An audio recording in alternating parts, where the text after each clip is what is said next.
जय अग्रिकोली वावसानो. आणि 6,500 किलोमीटर झाला माझा. का जो होईल तो उद्याचा दिवस आहे आणि नक्की स्वप्न बघा, स्वप्न 100% पूर्ण होतात आणि ते पूर्ण करणं ते आपल्या हातात असतं. एक दिवसात तुम्ही कव्हर केला एवढं 750 किलोमीटर मी कव्हर केला. पहिली गोष्ट म्हणजे माझी गाडी बघून ते लोक सगळी आदरली. नमस्कार मित्रांनो, मी मयूर पाटील तुमचं स्वागत करतो. आज ब्लॉग नाही आपला, तर आज होणार आहे पॉडकास्ट. कारण की आपण चर्चा करणार आहोत. तुम्ही बघितलं असाल आता मागच्या या थोड्याच दिवसात आपला रोहित पाटील इंटरनॅशनल टूर केलं त्याने, बाईक राईड. आपल्या सोबत आहेत आज, तर त्यांच्यासोबत आपण चर्चा करूया. इकडे आहेत आपल्या जय अग्रिकोली वावसानो. नक्कीच मित्रांनो, हाच आवाज गुणगुणत होता एवढ्या दिवस. तुम्ही बघितले असते खूप साऱ्या रील्स, ब्लॉग्स आणि भरपूर सारा तुम्ही त्याला प्रेम दिला. तर आपण आज थोडी जास्त चर्चा करूया की रोहितची जर्नी कुठून स्टार्ट झाली आणि पहिली राईड कुठं झाली होती. तर रोहित, पहिल्यांदा तुला अभिनंदन करतो, कॉंग्रॅच्युलेशन्स. कारण की तुम्ही एवढ्या दिवसाचा प्रवास सुखरूप तू करून आला, पूर्ण केला. तर मित्रांनो, त्याची पहिली ट्रिप कोणती होती तिथनं आपण सुरुवात करूया. कसा काय तुझ्या मनात आला की हा ट्रॅव्हलिंगचा केला पाहिजे? आणि पहिल्यांदा तर मित्रांनो, तुम्ही त्याची बाईक बघितली असेल, ती बाईक नाही तर स्कूटी आहे. आणि एवढा धाडस केला त्यानं. भारत देश सोडून त्याने नेपाळमध्ये गेला होता, बांगलादेश, भूतान, अशी त्यांनी मोठी राईड गेली. ही मागे तुम्ही बघू शकता. तर ही मित्रांनो त्याची स्कूटी आहे आणि ही गाडी घेऊन तो बाहेर देशात मोठी राईड, इंटरनॅशनल राईड त्यांनी पूर्ण केली. रोहित, काय बोलशील आता, कधी आला तू म्हणजे ही राईड पूर्ण करून? तू ही राईड पूर्ण करून मी 30 तारखेला आलो घरी. 30 तारखेला. आणि किती दिवसाचा प्रवास होता माझा? तसं 20 दिवसाचा प्रवास झाला पूर्ण. 20 दिवस. 20 दिवसात किती राज्य तू फिरला आणि किती देश होते त्या राईड मध्ये? त्या राईड मध्ये माझं 3 देश होते, नेपाळ, भूतान, बांगलादेश, आणि 6 राज्य होते आणि 4 ज्योतिर्लिंग होत्या. आणि मी 12 तारखेला म्हणजे इथून निघलेलो, सकाळी 4 वाजता निघलो. आणि पहिला मला डायरेक्टली इथं उज्जैनला पोहोचायचा होता. आणि ते आपली इथून कम्प्लीट 750 किलोमीटर होतं आणि ते मला 1 दिवसात काय पण करून कव्हर करायचं होतं. ते 1 दिवसात पूर्ण टार्गेट तुम्ही कव्हर केलं? ते 1 दिवसात मी पूर्ण केला. जर ते दुसरा दिवस लागला असता तर त्याला कसं मग ती पूर्ण ट्रिप रुटीन पण चेंज झाली असते आणि दिवस पण वाढले असते त्याच्यामध्ये. नक्कीच. तर म्हणजे पूर्ण किती किलोमीटर होता आपल्या इथनं किती किलोमीटर झाला म्हणजे उज्जैनला तुला जायला? 1 दिवसात तुम्ही कव्हर केला एवढा अंतर? 750 किलोमीटर मी कव्हर केला. नक्कीच मित्रांनो, बघू शकता 750 किलोमीटर हा जोक नाहीये. कारण की आपण इथून पनवेलला जाईपर्यंत किंवा एकविरीला जाईपर्यंत, एकविरा आपल्या इथनं 70 ते 75 किलोमीटर आहे. जायला आपली हाऊस होतो, आपण थांबतो, ब्रेक घेतो. आणि 750 किलोमीटर तुम्ही नॉनस्टॉप चालवली गाडी? नॉनस्टॉप म्हणजे नॉर्मल. किती टाइम लागेल तरी तुला? तरी पण आता मी इथून 4 वाजता निघलेलो, मग रात्री 1:30-2 वाजलेला तिथे कम्प्लीट. दुपारी निघला 4 वाजता? सकाळी 4 वाजता. आणि रात्री मला तिथे 1-1:30 वाजलेला डायरेक्टली. आणि तुझ्या सोबत कोण कोण होते म्हणजे मित्र वगैरे? माझे मित्र पण होते, करोलेचे होते, सिद्धी करोलेचे 2. त्यांच्या बाईक वगैरे कशा होत्या? त्यांची एकाची स्पोर्ट बाईक होती, आपलं RS होती, एकाची KTM डूक होती. KTM मध्ये. मग तुला काय असं मनात काय आलं ना का की त्यांच्या स्पोर्ट्स बाईक आहेत आणि माझी स्कूटी आहे, तर मी म्हणजे कसं काय करू? नाही, असं काय नाही वाटलं. कारण की मी पहिली माझी राईड होती ना माझी, गणपतीपुळे, गोवा, कराड केला, कोल्हापूर पूर्ण फिरलो. तेव्हा मला खूप अनुभव आला होता का बाईक मध्ये काय नाही, फक्त ते आपण एक मनामध्ये जिद्द पाहिजे, स्वतःवर विश्वास पाहिजे आणि हिंमत पाहिजे. या गोष्टीचा मी अनुभव घेतला. मग मला कुठलीच राईड मला म्हणजे हे नाही वाटली का अवघड नाही वाटली. मग मी लगेच दुसरी माझी राईड पण होती, अख्खा साऊथ एक्सप्लोर केला. तेव्हा पण मला काहीच नाही वाटलं. मी तेव्हा बिंदास निघलो होतो. तेव्हा कोणते राज्य तुम्ही बघितले म्हणजे कोणते एक्सप्लोर केले तुम्ही? पहिला इथून डायरेक्ट 700 किलोमीटर होता आपला कर्नाटका, मुरुडेश्वर म्हणून. तर मला तिथे जायचं होतं 1 दिवसात काय पण करून मला कर्नाटकाला जायचं होता. केला का पूर्ण? पण तो रात्री खूपच वेळ झाला होता, तरी पण 2:30 वाजलेला. तर मी म्हणजे कर्नाटकाच्या आसपास म्हणजे 10 किलोमीटर हलियाल म्हणून आहे कर्नाटकामध्ये, तिथे माझे 3-4 मित्र पण झाले होते. मग तिथे वस्ती केली आणि सकाळी निघून लगेच तसंच मी कर्नाटक फिरलो.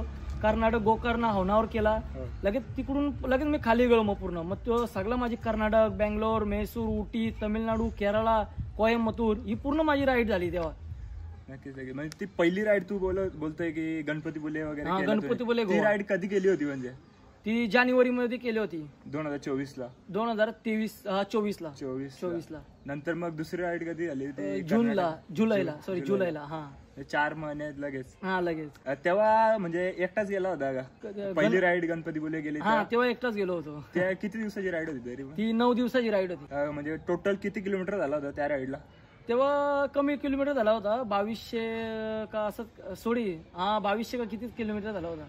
आणि नंतर मग कर्नाटकची वगैरे साऊथ पूर्ण ती पूर्ण गेली. ती 4,500 किलोमीटर झाली होती. मग तुला आता तू राईड करतो, बाईक चालवणं मित्रांनो खरंच खेळ नाहीये. आणि तू आता गेला होता ना राईडला, तर तुझ्या रील्स वगैरे सगळे भरपूर प्रेम देत होते तुला, भरपूर सपोर्ट करत होते. आणि त्याच्या पाठोपाठ चर्चा पण होत होती की आता रोहित चालवतोय बाईक वगैरे, एवढ्या दिवस म्हणजे कंटिन्यू बाईक चालवत होतो. कारण की आम्ही होतो गावात वगैरे, मित्र भेटतात, तुमच्या गावातला गेलाय राईडला, एवढे दिवस त्यांनी राईड केली, एवढ्या लांब गेलाय, बाहेर देशात गेलाय तो. सर्व बोलतात की नंतर तुला त्रास होईल, किंवा तुला आल्यानंतर काय त्रास वगैरे जाणवला? नाही, काहीच नाही, त्रास वगैरे काहीच नाही. आणि पहिली गोष्ट म्हणजे अशी बरीच लोक बोलतात का ही गाडी नको घेऊन जाव, हे होईल ते होईल, पण माझ्या मनात असं मी माझ्या अनुभवलेला आहे का जो होईल तो उद्याचा दिवस आहे. उद्याचा दिवस तो कुणी आपल्याला पण नाही माहिती ना, कोणालाच नाही माहिती ना. माझा कसा विषय आहे, जेव्हा आपण निघतो ना तेव्हा मागचा विचार नाही करता, पुढचा विचार नाही, फक्त जिथे जायचं तिथं जायचं, आपण एकविराचे नाव घ्यायचा, डायरेक्ट निघायचा, जो काय होईल तो डायरेक्टली बघायचा काय असेल त्या. त्यांनी जिद्द बाळगली आहे आपल्या रोहितनं की ठरवलं की आपल्या या देशात जायचं, ती जागा बघायची, त्याला एक्सप्लोर करायची, ते जाईल आणि बघून येईल, तो पूर्ण फिरून येणारच. मग ते पुढे काय करणार हो, आजारी पडते काय होईल ते बघायचं डायरेक्ट. नक्कीच ही जिद्द आहे मित्रांनो, आणि ही जिद्द असेल तर तुम्ही स्वप्न, तुमचे कोणतेही स्वप्न असू द्या, तर ते असे पूर्ण होतील. आणि नक्की स्वप्न बघा, स्वप्न 100% पूर्ण होतात, आणि ते पूर्ण करणं ते आपल्या हातात असतं. आणि आपण इतरांचं ऐकू, लोक आपल्याला नाव ठेवतात का नको जावं, असं होईल तसं होईल, काय होईल ते पुढचं पुढे बघायचा, फक्त तो आपल्या हातानं पाहिजे. कसं निघायचं ना कसं नाही, डायरेक्टली निघायचा, गाडी घेऊन डायरेक्ट निघायचं, फक्त रुटीन करायची, डायरेक्ट निघायचा. फक्त लोकांना सांगायचं नाही का, लोक कशी हसायला पण असतात, बरीच लोक मजा घ्यायला पण असतात, लोक घाबरवायला पण असतात. जाम लोकांना विचारलं का मी इथे चालले, जेवढ्या लोकांना सांगितलं पण त्याही मला सगळं वेगळंच सांगलं, नको गाडी घेऊन जाऊ, तुझी गाडी म्हणजे हे होईल ते होईल, जलून जाईल. मला म्हणजे ती मनान भीती वाटली त्या गोष्टीची, पण मला माहित आहे का मी हे करू शकतो. आणि ते मला माहितच होतं माझी गाडी कुठे धोका नाही देणार, जरी काय झालं असतं तरी मी पुढे बघणारच होतो काय होणार ते. कारण की फॅमिली आहेच, आपली फॅमिली आहे, आणि बरेच कोण ना कोणी साथ देतात आपल्याला. बाहेर निघलो ना, आता जसं पण मी इकडून आपल्या इकडून डायरेक्ट असं कल्याण आणि नाशिक पर्यंत गेलो, असे बरेच लोकही मला थांबवलेला, डायरेक्ट चालते गाडीतून, भाई तू कुठं चालली गाडी घेऊन काय. मला त्यांचं म्हणजे बोलणं पण जाम आवडलेलं, त्यांची साथ पण खूप होती. ते बोलत होता का काय तुला मदत लागली तर बिंदास सांगा मला, ते पेट्रोल टाकायला देत होतं, पैसे देत होतं. मी त्यांना बोललो तुम्ही बोलले तेवढं बस झाला, मी पैसे वगैरे कोणतं घेतलं नाही. आणि ते मला म्हणजे जेवायला नेत होतं, असं खूप मला म्हणजे साथ भेटली. म्हणजे असं जेव्हा आता बाहेर निघतो ना माणूस, तेव्हा आपल्याला जास्ती अनुभव भेटतं का, म्हणजे काही लोकांची पण साथ असते. म्हणून आपण कसं घाबरून बाहेर निघतो का आपल्या बाईकला काय झालं काय होईल, असं काय नसतं. जेव्हा बाहेर निघलो ना तेव्हा दुनिया शिकायला भेटतं जास्ती करून. बाहेर गेला होता ना रोहित, राईडला होता, एवढा भरभरून प्रेम दिलाय त्याला. प्रत्येक व्हिडिओ तुम्ही बघितला असेल की व्हिडिओ चालू झाली ना का पहिल्या त्याच्या तोंडातून शब्द येत आहेत जय आगरी कोहली. त्यामुळे एवढा अभिमान वाटला आपल्या पब्लिकला, पूर्ण महाराष्ट्रातल्या. आणि कसं तुला एवढा प्रेम भेटला, काय वाटतं तुला, काय बोलशील आपल्या लोकांसाठी, आपल्या पब्लिकसाठी? पहिली गोष्ट म्हणजे मला पूर्ण आपले रायगड, ठाणे आणि आपलं भिवंडी, नागपूर पर्यंत मला सगळ्यांची साथ भेटली. पहिली गोष्ट म्हणजे माझी गाडी, माझी गाडी बघून ते लोक सगळी आदरली. आणि दुसरी गोष्ट मी आपलं जेव्हा ब्लॉग बनवायचो चालू करायचो ना, ती लोक म्हणजे मी बोलायचो की जय आगरी कोहली भाऊसानो, त्यानुसार ती सगळी बोलायची का आपल्याला अभिमान वाटतं आपला आगरी पोऱ्या बाहेर देशात गेले गाडी घेऊन, आपल्या समाजाचं नाव होतं. तिकडून आलो, बरेच ठिकाणी लोकांनी म्हणजे बोलवलं, मॅच असतील कुठे, सत्कार केला माझा, म्हणजे खूप बरं वाटलं मला. आपली लोकांची साथ होती आणि साथ आहे आणि साथ भेटणार पण आहे पुढे पण. असं बरेच लोकांचे मेसेज आहेत का तुझी कुठली टूर असेल तर बिंदास कर, काय लागलं तर आम्ही आहे तुला सपोर्ट करायला, असे बोलत होते. सर रोहित, आपल्याला यापुढे कोणती राईड पाहायला भेटेल आणि किती दिवसात पाहायला भेटेल? कारण की सर्व आता वाट बघत असतील, कारण की सर्वांनी तुला फॉलो केला इंस्टावरती, युट्यूबवरती, आणि सर्व आता वाट बघतायत की पुढची राईड कोणती पाहायला भेटेल आपल्याला. तर रोहित काय सांगशील, कोणती राईड पाहायला भेटेल आणि कधी पाहायला भेटेल? पुढची राईड नेक्स्ट कंट्रीत असणार आहे, पण ती वेळ लागणार आहे, कारण की त्यासाठी प्रोसेस खूप मोठी आहे. बाईक परमिटसाठी ते 1-2 महिने आपल्याला म्हणजे पेंडिंग ठेवतात. प्लस आपलं ते पासपोर्ट वगैरे पूर्ण आहे, पण ते कसं थोडेफार आपल्याला डॉक्युमेंटरी वगैरे लागतं ना, त्याच्यासाठी प्रोसेस खूप मोठी आहे आणि ती वेगळी प्रोसेस. आणि जी मला रुटीन बनवायला लागते, मला रुटीन बनवायला 5-6 महिने तरी लागतील त्याच्याने, आणि 2-3 महिने त्याची प्रोसेस आहे. तरी पण जास्ती किंवा कमीत कमी 8-9 महिने लागतील तरी त्या गोष्टीसाठी. बाहेर कंट्रीत जायचं असं आपल्याला, आउट ऑफ कंट्री म्हणजे, तर मग तिकडे ते परमिशन घ्यायला लागतं, परमिशन घ्यायला लागतं आणि तिकडचे रूल्स आपल्याला हे करायला लागतात, फॉलो करायला लागतात. तिकडचे रूल्स वेगळे आहेत, त्यांच्याकडचे रूल्स वेगळे आहेत. असं रूल्स म्हणजे खूपच मोठे आहेत. आता मी भूतानला गेलो होतो, ते भूतानला असा विषय, तिथे त्यांच्याकडे एंट्री केली ना, मग त्यांच्याकडचं रूल्स असे, जरी सिग्नल असला, म्हणजे सिग्नल तर पूर्ण भूतानमध्ये सिग्नल नाही, फक्त तो सर्कल असतो तिथे एक हवालदार असतो आणि तो जेव्हा इशारा करील की जा म्हणून तेव्हा पण जायचं आणि हॉर्न अजिबात वाजवायचा नाही हॉर्न वाजवू शकत नाही, कट म्हणजे ओव्हरटेक करू शकत आणि ज्या रूटने म्हणजे आपण चाललोय ज्या वन वे मधून चालले मग त्या वन वे मधून मी रिटर्न पण नाही होऊ शकत. हा एवढं रूल्स तिकडचे म्हणजे फॉलो करायला लागतात. एकदम स्ट्रिक्ट रूल्स आहेत तिकडे. आपल्याकडे कसं इकडून आउट साईडने येतोय तिकडे आउट साईड तसं तिकडचं काय फाईन बसते. आणि जास्ती करून आता जर मी तिथलं म्हणजे याच्यावर आहे सिग्नलवर आहे, जर मी 3-4 वेळेला सिग्नल सुटलं ना म्हणजे ज्याचा तो जातो ना हॉर्न वाजवत, मी जर 3-4 वेळेला हॉर्न वाजवला ना लगेच मग नंबर कॅच करतील आणि मी कुठल्या हॉटेलला थांबले त्यांची पूर्ण लगेच माहिती डिटेल करून लगेच येतात ते आणि लगेच सांगतील तुमच्यावर फाईन बसले. आणि जर ती 24 तासात आपण नाही केली जेव्हा आपण भरू तेव्हा मग त्यांची ते वाढत जातो फाईन असं आहे. आणि नेपाळचा पण असा विषय आहे का आपण जशी शोरूम मधून गाडी घेऊन येतो ना एकदम क्लिअर गाडी, फक्त नंबर प्लेट नाही, नावं कुठं काहीच नाही, तशीच गाडी त्यांच्याकडे चालवायला लागतं. पण मेन विषय असं झाला जिथे पण पोलीस दिसायचे मला फक्त थांबवायचे, गाडी बघायची, सांगायची तू जा. आणि माझ्या बाईकवर पहिली गोष्ट म्हणजे फ्लॅग लावलं होतं नेपाळ, भूटान, बांगलादेश आपली इंडियाचा फ्लॅग होता आणि झेंडा पण होता. ते मला काय बोलत नव्हते, उलट बोलत ऑल द बेस्ट असे सपोर्ट करत होते मला उलट. म्हणजे खूप बरं वाटलेला त्यांच्याकडचे म्हणजे सर्वांचे अजून त्यांचा प्रोत्साहन भेटला की आता आपण थांबणार नाही. आता काय झालं तरी म्हणजे बाईकने थोडासा प्रॉब्लेम दिला तरी तिथं रिकवर करू पण राईड पूर्ण करू. हा आणि तिकडचं एक म्हणजे पोखरामध्ये एक रूम घेतलेला. पोखरामधून मला मुक्तीनाथला जायचं होतं म्हणजे मस्टँग जोम्सन. ते राईड साठी ते म्हणजे जाम अवघड आहे. जे रायडर्स आहेत ना नेपाळ वगैरे करतात पण ते मस्टँगला जायला खूप घाबरतात कारण की रोड एकदम खराब आहे. रोड एवढी मोठी डगरे आहेत त्यांशी जायला लागतं. तिथे एक रूम घेतलेला पोखरामध्ये. तो एक रूम मला बोलत होता का बोलतो आता कुठं चालले, मी बोललो मुक्तीनाथला चालले दर्शनाला. बोलतो तुझी गाडी जाणार नाही बोलला. तो मला बोलला का मी बोलू का तुझे बोलतो गाडीचं टायर छोटं आहेत ना, बोलतो तिथं रोड पण बोलतो जाम खराब आहे. तो असं बोलत होता. तर त्याला बोललो बरं आम्ही बरं पनवेलकर आहे, आम्ही आगरी आहे, बरं तुला पण घेऊन जाईन त्याला बोललो.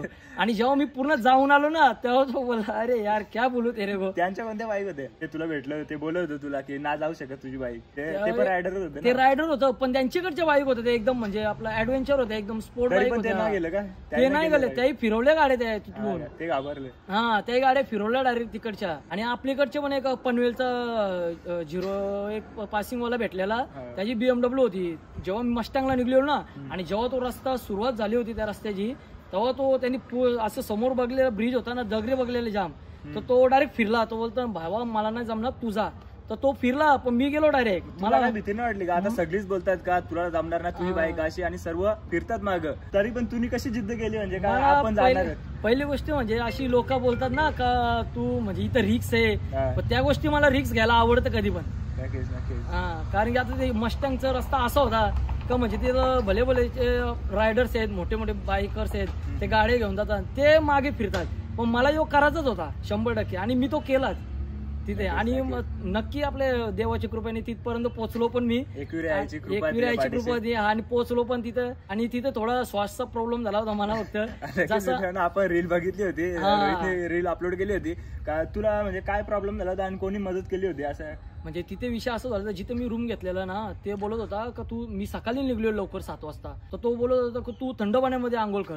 त्याला बोललो एवढे थंडी कोण बरं आंघोळ करेल थंड पाण्यात, कारण की सकाळी माझा अंदाज 9 म्हणजे -9 का 11 होता, एवढी थंडी होती ना. मी बोललो नाही बरं मी गरम पाण्यात आंघोळ केली, गाडी स्टार्ट केली ना, तसाच निघलो पुढं ना. तो एकदम माझा अंदाज जास्ती 5,500-6,000 हजार फूट आहे वरती. जसा मी वरती जात तशी थंडी लागत होती जास्ती ना. तिथला म्हणजे असा विषय आहे का जिथे आपण जेवढा थांबू मग तिथे थांबलो तर आपल्याला श्वासला प्रॉब्लेम होतो, श्वास नाही भेटत ना. तिथे कंटिन्यू चालवायला लागतं. पण मेन विषय असा आहे का तिथे जर कंटिन्यू चालवायला पण हिंमत पाहिजे, एवढी थंडी होती. आणि मी काय केला, मी ग्लव्स घालत होतो एक्स्ट्रा, थंडी लागत होती म्हणून. मग गाडी साईडला घेतली आणि मला मग चक्कर यायला लागली एकदम, म्हणजे श्वास घ्यायला प्रॉब्लेम होत होता, श्वासच नव्हता. मग असं इकडे तिकडे फिरलो, मग ते एकदम मला जास्ती चक्कर आली ना, जास्ती जे झाला. मग मी तिथं गाडीजवळ थांबलो, गाडीला पकडली ना, मग डायरेक्ट झोपलो.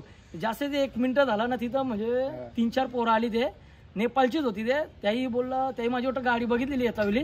ते बोललं म्हणजे त्यांना हिंदी पण नव्हता बोलताय जास्ती, तर तुटत हिंदीत बोलत होते का भाई. बोलतं काय झालंय तुला, तर त्यांना सांगला म्हणा बरं डॉक्टरकडे नाही. तो बोलतो इथं दवाखाना कुठंच भेटणार ना, डायरेक्ट तुला पोखरामध्ये जायला लागल ना. पोखरा बोला तिथं 188 किलोमीटर लांब होता. मग त्याही काय केलं, समोर घर होता, तिथं घराजवळ नेला, त्याही ना गरम पाणी दिला म्हणा तिथं गरम पाणी घेतला, गरम पाणी आणि तिथं त्यांची एक मशीन होती, म्हणजे हात जरा हिटिंग होतं त्या तिथे केला तेव्हा बरा वाटला मला. आणि त्याही मला फुल सपोर्ट केला. मी त्यांची रील्स पण बनवले त्या लोकांची, त्याही मला बरं म्हणजे सपोर्ट केला. ते सांगत होतं, बोलतो कधी पण आलास ना, बोलतो तू थांबायचा कधी ना, किती पण थंडी लागली ना कंटिन्यू करायचा बोलतो डायरेक्ट. आणि जिथं तुला थांबायचं आहे ना, म्हणजे एकदम मंदिराजवळ तिथलं वातावरण जरा थोडा गरम आहे, तिथं थंडी कमी लागते तिथं, मग तिथं थांबला तरी चालले असतं बोलतं. मी एक ती चुकी केली का मी तिथं मध्ये थांबलो आणि वाट बघत राहिली कोण येईल म्हणून. तिथं मला चक्कर येऊनच माझी हे झाली होती डायरेक्ट. तू पार्टनर होतं का मग सोबत? ते पार्टनर होतं, ते खाली होतं, त्यांची पण हालत तीच झाली तशी पण. हा, आपल्या पब्लिकला काय सांगशील तू, का एवढा अनुभव भेटला, एवढा एक्सपिरियन्स भेटला, आता जाणारी लोक आता तुला बघून त्यांना म्हणजे प्रेरणा भेटली की आपण सुद्धा जाऊया, ते येणाऱ्या काळात ते पण जातील, तर त्यांना काय सांगशील, म्हणजे कोणती काळजी घेतली पाहिजे, काय ते म्हणजे दक्षता घेतली पाहिजे? फक्त एवढाच बोलतो, जरी पण तुम्ही नेपाळमध्ये या, नेपाळ फिरण्यासारखे भारी आहे. नेपाळ आहे, काठमांडू आहे, बुतवाल आहे, पोखरा आहे आणि मस्टांग करून जास्ती रायडर्सच जातात. तिथं जरी गेलं ना तरी फक्त जिद्द नाही हारायची. आपण बाईक घेऊन गेलो तरी जिद्द नाही हारायची, रोड खराब आहे किंवा पहाडी इलाका आहे, जिद्द नाही हारायची, बिंदात जायचा, काहीच प्रॉब्लेम नाही.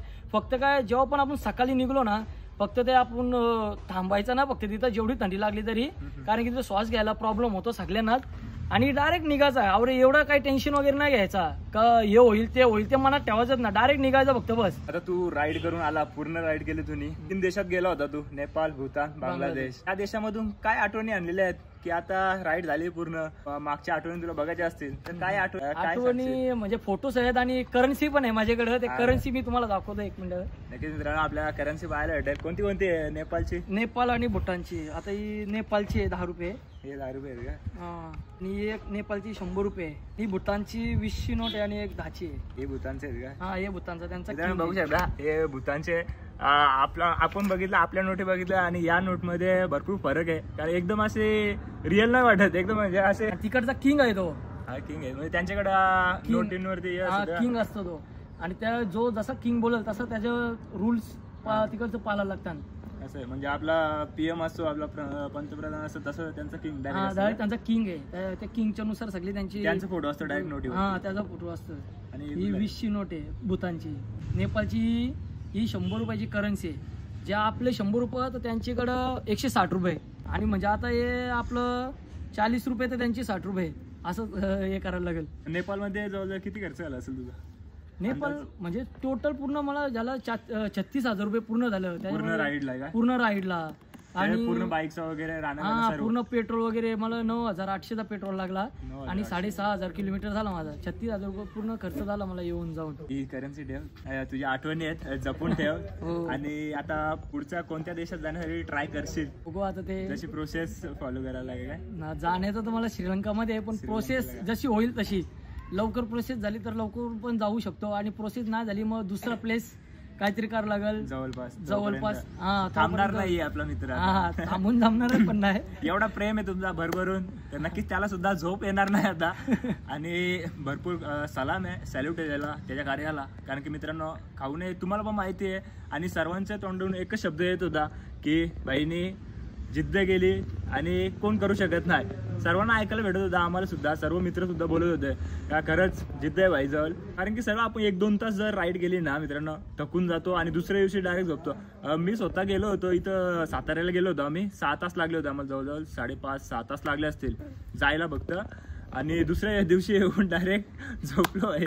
आणि 600-500 असं डायरेक्ट किलोमीटर एक दिवसात अंतर कापतो रोहित. आल्यानंतर काय तू रेस्ट केला किंवा दवाखान्यात काय गेला? नाही, असं काय नाही. काय वाटलं तुला, जाणवलं नाही काय? म्हणजे आता 30 तारखेला आलो ना, 1 तारखेला माईंचं गणपती होतं आपले. फक्त सकाळी लेट उठलो, फक्त किती 12:30 1 वाजता उठलो. तसंच मग गावात गेलो दर्शनाला, म्हणजे मित्रांनी बोलवलेलं, तिकडे गेलो दर्शनाला, पायपरला. असं त्रास वगैरे काहीच नाही झाला मला. आणि आता जर तू जाताना तुझे इंस्टाग्रामवरती जवळजवळ 1000 फॉलोअर होते मित्रांनो, आणि येताना 5 ते 6 हजारापर्यंत आता पोहोचलाय. तर आल्यानंतर तुला भरपूर प्रेम भेटला, काय वाटला का आल्यानंतर? कारण की पूर्ण दुनिया असं वाटलं असेल ना तुला की चेंज झालं पूर्ण? म्हणजे मला बरंच वाटलं, कारण की मी जिथं आता नावड्याला चाललेलो, मी दर्शनाला पायापराला चाललेलो, पण जाता वेळेस मला अशी बरीच लोक आवडत होती की भाई कधी आला, कसं आहे. म्हणजे मी त्यांना ओळखत नव्हतं, पण तेही 100% माझी रील्स मला बघत होतं, मला सपोर्ट होता त्यांचा. अशी म्हणजे कुठं पण गेलो ना तरी पण ते लोक मला विचारतात का बा भाई कसं कधी आला तू, जिद्द केली, तुला फुल सपोर्ट आहे आपल्या लोकांचा, म्हणजे जाम भारी वाटतं अशी का आपले लोक सपोर्ट करतात म्हणून मला.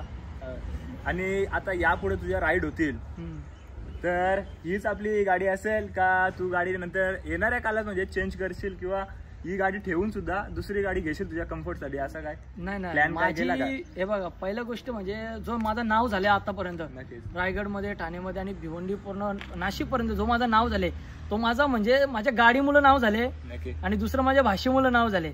जरी मी गाडी तर नाही चेंज करू शकत आणि भाषा पण नाही चेंज करू शकत, माझी गाडी हीच असणार आहे. किती तिने गाडीने प्रॉब्लेम मला किती त्रास दिला ना कुठं, ती करण्याची जिद्द ठेवीन, हिंमत ठेवीन, काही पण होऊ दे, पण गाडी माझी हीच असणार आहे. आणि तू आता करून आला इंटरनॅशनल ट्रिप केली तुम्ही, तर आता काय जवळपास फिरायला काय वाटणार पण नाही काहीच नाही वाटणार. आणि गाडीचं नाव ठेवलं आहे जिलेबी मित्रांनो, तर कसा मनात आला तुझ्या? ही माझी इथं गोव्याला गेलो होतो ना तेव्हा तिथे एक अण्णा होता, तर त्याला बोललो अण्णाला का नाश्ता काय, तर त्यानं हिंदी नव्हतं समजत असं तसा, तर मी त्याला बोललो जिलेबी मिले का, तर त्याला म्हणजे तेवढं समजत नव्हता. तर मी माझ्या गाडीवर ऑरेंज कलर आहे तर मी त्याला दाखवला बरं जिलेबी जिलेबी असं, मग तेव्हापासून माझं गाडीचं नाव झालं म्हणून त्याला सांगितलं असं गोल गोल हे केल्यावर जिलेबी. म्हणजे त्यांना हिंदी पण त्याला तेवढं हिंदी लँग्वेज समजत नव्हती त्यांना तिकडचे, ते प्रॉपर म्हणजे इंग्लिश बोलत होते, तिकडचे इंग्लिश खूप बोलतात त्यांना हिंदी तेवढं हे पण नाही ना, आपला इंग्लिश बोलायला आपण तेवढं शिकलो पण नाही. तू आता बाहेर गेला होता नेपाळ भूतान केला, मग त्या साईडला लँग्वेज वगैरे मग कसं त्यांची नेपाळी भाषा होती, काही ठिकाणी चायनीज भाषा होती तर भूतानमध्ये, पण ते म्हणजे एकदम तुटत हिंदी बोलत होते. मी प्रॉपर आणि म्हणजे मेन गोष्ट म्हणजे बाहेर कुठं पण काय भाषा जमल्यारी इशारा करून ती आपल्याला पण मजा येतं आणि समोरच्याला पण मजा येतं, इशारा करून कसा असतो तो. तुला असं म्हणजे जाताना काही वाटलं नव्हतं का आता नेपाळला चालू आपल्याला इंग्लिश तर येत नाही, मराठी हिंदी येतोय, तुला असं काय वाटलं नाही का बाहेर गेल्यानंतर कसा कॉन्व्हर्सेशन होईल आपला किंवा काय अडथळा काय आलं होतं तुला? नाही मला अडथळा काहीच आलं नाही. जेव्हापासून मी सोनोली बॉर्डरवरून निघलो ना डायरेक्टली, तेव्हापासून मला डायरेक्ट पोखरापर्यंत जाताना मला जाम बारीक पोरं भेटली, अशी मोठी लोक भेटली, ते त्यांच्या भाषेमध्ये बोलत होतं, पण त्यांच्या मी डायरेक्ट आपली हिंदी भाषा बोलत होतो. मला काय हिंदी बरं मला मनावर तुमची भाषा आहे ना, मी बरं भारतांशी आले, मी महाराष्ट्रात बरं आहे, बरं माझी मराठी आणि बरं हिंदी याच भाषेमध्ये, मग ते तुटत हिंदी बोलत होतं माझ्याशी, मग ते थोडाफार मी समजायचो का यांना काय बोलायचं आहे ना काय नाही. तुझ्या घरच्यांना आता वडिलांना कसं वाटतंय एवढा तुझा सत्कार वगैरे करतात, जागोजागी तुला बोलवतायत, सत्कार करतायत, एवढा प्रेम भेटतंय, नक्कीच घरच्यांना आपल्याला आनंद होतो, अभिमान असतो. कसं वाटतं तुला, काय बोलताय घरचे? आई बाबांना आणि भावाला जाम प्राऊड फील होतं, कारण की पोऱ्यांनी नाव केला. आणि मी कधी पण निघता वेळेस कधी पण कुठली पण राईड असू दे मोठी, मी पहिले माझ्या आईला न वडिलांना सांगतो, युट्यूबवर दाखवतो का आई मी इथं चालले, इथं मंदिर आहे उज्जैनचा, तिथून अयोध्याला जाणार आहे, अयोध्याला आपला रामाचा मंदिर आहे, तिथून नेपाळला ये फिरणार आहे. आणि तरी पण वडील विचारतात का जर म्हणजे वडिलांचा पण प्रश्न असतात, जर तू बाईकला काय झालं मग काय करशील, नाही मी त्या गोष्टी मी सोबत घेऊन जातो असं सांगतो मी. आणि काही ना झाला तरी पण मी काय करतो, मग टेंट असतो माझ्या सोबत, जर माझ्यामध्ये नाहीच होणार मग लगेच समोर टेंट टाकायचा, तिथंच झोपायचा डायरेक्ट, मग सकाळी काय आहे ते बघायचा डायरेक्टली, पण घाबरायचं नाही. मग वडिलांचा मला हेच गोष्ट आवडली माझ्या वडिलांना का म्हणजे तू घाबरत नाही कुठल्या गोष्टीसाठी, तुझी जिद्द आहे, तू डायरेक्टली म्हणजे कोणत्या गोष्टी आणि किती काय झालं तू घाबरत नाही, तू डायरेक्ट निघतंच. म्हणजे ते वाटलं म्हणून मग ते आम्हाला कुठल्या पण गोष्टीसाठी मला कुठल्या गोष्टीला नाही ना बोलत, जरी बाहेर कुठं फिरायला गेलो किंवा बाहेर देशात आता गेलो होतो ना, तरी मग त्यांना सांगतो का ते एवढाच बोलतात का घाबरशील नाही ना, तर मी बोललो नाही बरं बिंदात जाईल, मग जा बिंदात जा, काय लागलं तर आम्हाला सांग, कळव काय लागलं तर, आम्हाला कसं पैशाची मजा असली तर सांग, आम्ही तुला करू काय असेल त्या. थोडासा बॅकग्राऊंड कडे जाऊया. पण रोहित तुझा बॅकग्राऊंड कसं आहे, तू जॉब करतोय, कॉलेज करतोय, काय करतोय नक्की? मी जॉब करतो पनवेल महानगरपालिकामध्ये, आणि आमचे साहेब प्रीतम दादा पाटील आपले गाववालेच आहे दापोलीचे, दादांचा फुल सपोर्ट आहे, माझं मोठे भावासारखे आहेत दादा. माझी गोव्याची पहिली ट्रिप होती तेव्हा पण मला दादांनी फुल सपोर्ट केला, मला फोनवर फोन करायचे, कुठं पोचला कुठे काय. जेव्हा माझी दुसरी ट्रिप होती केरळची ऑल साऊथ एक्सप्लोर, तेव्हा पण मला फुल सपोर्ट केला, मला पैसे दिले दादांनी, म्हणजे फुल सपोर्ट होता दादांचा. आणि आता नेपाळला गेलो मी, दादा लागला का 22 दिवसाची हे पाहिजे, तेव्हा दादा तो हादरले का बोलतो अरे तू बोलतो बाहेर देशात चालले बाबा, तुला प्लेनचा तिकीट देतो, तू प्लेनमध्ये जा, बाईक घेऊन नको जा. तर मी नाही मला बरं बाईक घेऊनच जायचे, मला फक्त तुमची साथ पाहिजे. मग तेव्हा दादानी मला साथ दिली, फुल साथ दिली, मला फोनवर फोन करायचे, कुठे पोचला, मला पैशाची पण खूप मदत केली आणि बोलले पण बाबा तुला 1 महिना लागला तरी चालेल पण तू सावकाश आहे. तुझी पहिली ट्रिप होती तेव्हा घरचे बोललेच असतील का ही स्कूटी घेऊन तू एवढ्या लांब चाललाय, जाऊन दिला का, म्हणजे कसं काय? पहिली गोष्ट म्हणजे मी जेव्हा मला गोव्याला जायचं होता तेव्हा मी जाम विचार केला का पोरं कशी गोव्याला जाताना सगळी फिरायला आणि बाईक को जाताना काही लोक, तर मी त्या गोष्टीचा बराच अभ्यास केला. पण मी विचार केला माझ्याकडे बाईक नाही ना, घरातून स्वप्न आपले बोलला तू घरातून पैसे घ्यायला बरं नाही वाटत, तर आपलं स्वप्न आपणच पूर्ण केलं पाहिजे. तर मी विचार केला बरं काय करू, बाईक नाही जायला, बाईक घेतली तर पेट्रोल लागेल हे करे. तर मी विचार केला जाऊ दे बरं आपली जिलेबी घेऊन जाऊ, काय होईल ते बघू जरा. मला माहिती आहे आपली गाडी मला कुठे धोका देत नाही. मग आपली जिलेबीने मला सुखरूप घरी आणला, काहीच प्रॉब्लेम नाही दिला. तेव्हा तिने मला साथ दिली. मग तेव्हा माझी जशी स्टेप वाढत गेली, मग पूर्ण केरला एक्सप्लोर केला, आता पूर्ण 3 देश एक्सप्लोर केले. आता तशी मला ती साथ देता बोलला तर तशी मी माझ्या पुढच्या हे पण वाढत जातील. ड्रीम आता मोठे मोठे ड्रीम असतील. ड्रीम वाढतच गेले अजूनपर्यंत आहेत, फक्त आपली गाडी साथ देते आणि अजूनपर्यंत ती साथ द्यायलाच पाहिजे आणि देईल नक्कीच. नक्कीच भरपूर तुझ्या मागे सर्वांचा प्रेम आहे, सर्व तुझ्या पाठीशी आता. तुला खूप खूप कॉंग्रॅच्युलेशन करतो आणि खूप साऱ्या शुभेच्छा देतो. आणि सर्वांचा तुझ्या पाठीशी प्रेम आहे, सपोर्ट आहे आणि असा तुझा चांगला प्रवास हो आणि अशाच मोठ्या मोठ्या ट्रिप करत राहा. आम्ही तुला सपोर्ट करतो आणि सर्व तुझ्या चॅनलला वगैरे सगळी सपोर्ट करतात. तुझा युट्यूब चॅनल सुद्धा आहे ना? युट्यूब चॅनल आहे, आता 2-3 दिवसात मी टाकणार आहे माझा ब्लॉग्स. मित्रांनो ते पेंटिंग ब्लॉग्स असतील ते तुम्हाला आता पाहायला भेटतील. तुम्हाला रील बघितली असतील तुम्ही फक्त, आता गेले होते या ट्रिपच्या, आणि आता ते ब्लॉग्स वगैरे आहेत ते पेंटिंग त्या रोहितच्या चॅनलवर तुम्हाला पाहायला भेटेल. नक्कीच या पॉडकास्टच्या खालती, या व्हिडिओच्या खालती तुम्हाला लिंक देतो मी, जाऊन नक्कीच सबस्क्राईब करा आणि नक्कीच कराल तुम्ही. तर वेळात वेळ काढून आलास तू, धन्यवाद आणि खूप साऱ्या शुभेच्छा देतो तुला. आणि मित्रांनो कसं वाटलं तुम्हाला आजचा पॉडकास्ट, आणि येणाऱ्या दिवसामध्ये तुम्हाला पुढची ट्रिप सुद्धा पाहायला भेटेल. नक्कीच नक्कीच. चला मित्रांनो, धन्यवाद, थँक्यू. मित्रांनो बघू शकता ही रोहित भाईची जिलेबी. ती चावी मला हा तर चालत गेलो असती रात्री मला ही चावी भेटली ना, ती माझ्या नशीब एवढं का पेट्रोलला पण लागली ना याला पण लागली ती. मित्रांनो बघू शकता रोहित सोबत एक इन्सिडेंट झाला होता का बाईक चालू असताना म्हणजे ते इथनं निघली का डायरेक्ट, इथून डायरेक्ट चावी निघली, ती मला समजलं पण नाही. जेव्हा मी हॉटेल बुक केलं होतं ना तिथं, हॉटेल बुक केलं मी तेव्हा बघायला लागलो अरे बरं गाडीची चावी पडली. मग ती कशी तरी मी बंद केली गाडीची चावी, इथून गाडी बंद केली आणि मी चालत गेलो बघायला, डायरेक्ट चालत गेलो. आणि मग नंतर तरी पण माझा अंदाज 8 किलोमीटरला मला ही कोणची चावी भेटली. मग विचार केला मी घेऊ का नको घेऊ, बरं माझी अशी हालत झाले चालत आले, बरं कोणची घ्यायची बरं नाही वाटत. त्याची पण पडली होती रस्त्यावर अशी मध्येच. पण मी विचार केला बरं ही माझी गाडीला लागल ना लागत, तरी पण मी घेऊन आलो सोबत. विषय असा झाला कधी माझे पेट्रोलला पण लागली ना गाडीला पण लागली. प्रवास झाला माझा अख्खा प्रवास झाला. आणि दावाला बोलून माझी चावी त्याला भेटू दे, ही ज्याची कोणची चावी असेल त्याला बरं चावी भेटू दे, त्याची मला भेटली बरं.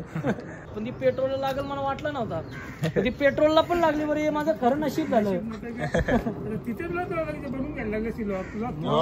बनून घ्यायला लागलं असं ना, पेट्रोलला नसती लागली तर पेट्रोलला पण लागली ते नशीब.